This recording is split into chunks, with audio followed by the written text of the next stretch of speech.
Pagtas mga ka-low carb, nakailis sa taga sinina, no?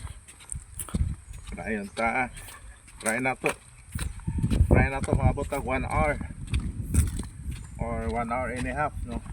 Ang last na ako na record 1 hour and a half man.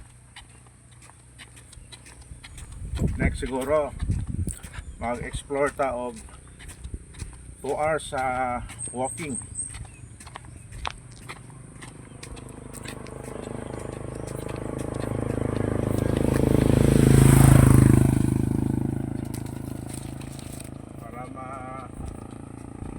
Maintain mo physically fit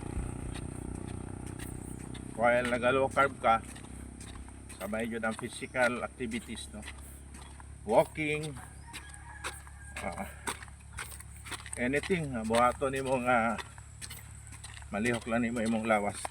Yo ahontian medyo napagamay kay kanintihan ako ning gi-develop na ako ni build up ni for 59 years.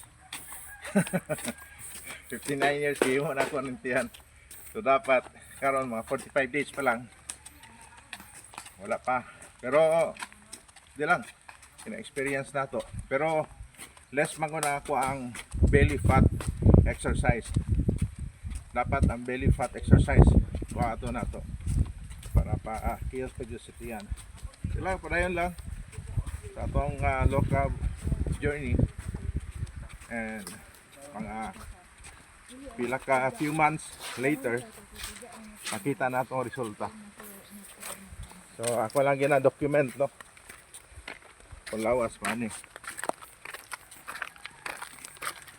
pohon, I pray na bawasan na itong timbang.